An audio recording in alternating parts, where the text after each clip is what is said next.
झारखंड वार्ता, खबर आम हो या खास, पहुंचेगी आपके पास। विधानसभा में एक बीजेपी के कैंडिडेट है, अरे वो सेकुलर कह करके वोट लेने वाले गिरनाथ सिंह है।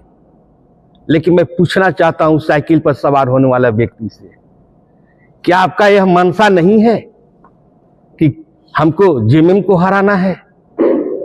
आपने यही मनसा पाले है कि जेएमएम को हराना है, और यही आपका मनसा है कि यहां पर बीजेपी जीत जाए ताकि मैं उनके चहेते हूं।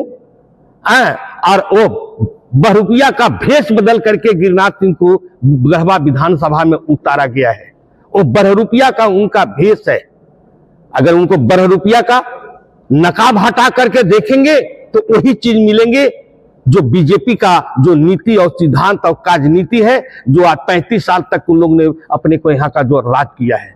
तो हम कहना चाहते हैं कि एक है बीजेपी के कैंडिडेट, दूसरा है बीजेपी का ही कैंडिडेट है, सिर्फ रूप बदला हुआ है। और वो दोनों के बीच में तय है, मजबूत गठबंधन के साथ सत्येंद्र नाथ तिवारी और गिरनाथ सिंह लड़ रहे हैं।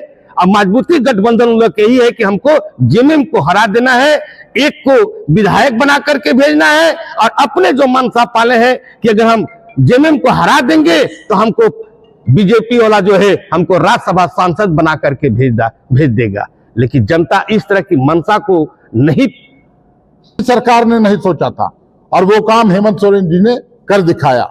महिला सशक्तिकरण की बात करें, जो मैया सम्मान के मार्फत से हम कर रहे हैं, अब वो आवास की बात करें, हमारा पैसा केंद्र की सरकार ने रोक दिया था।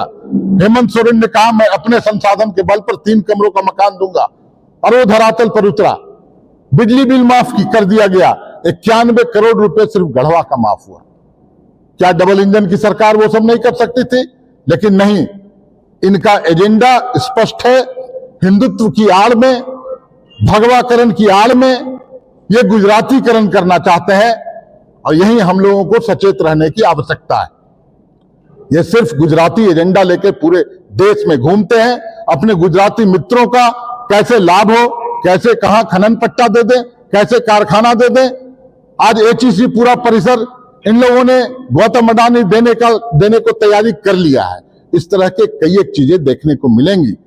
इससे झारखंडी अब सचेत हो चुका है।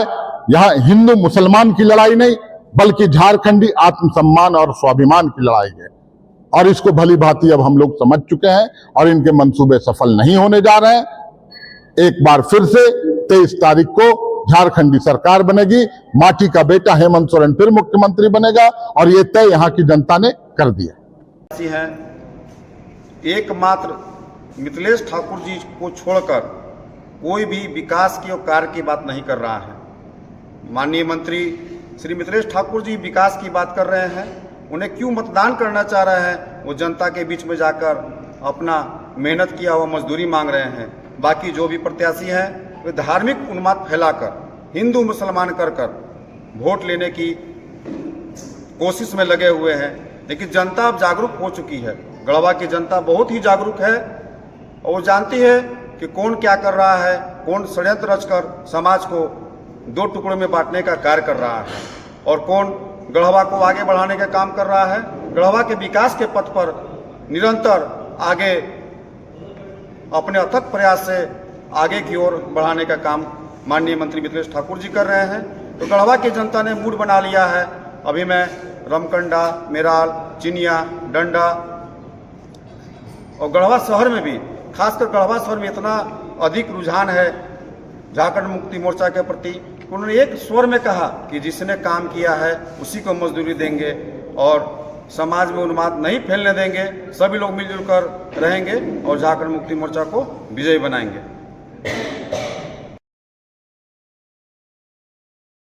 अब आपके शहर गढ़वा में काशवी रेस्टोरेंट का आनंद उठाएं।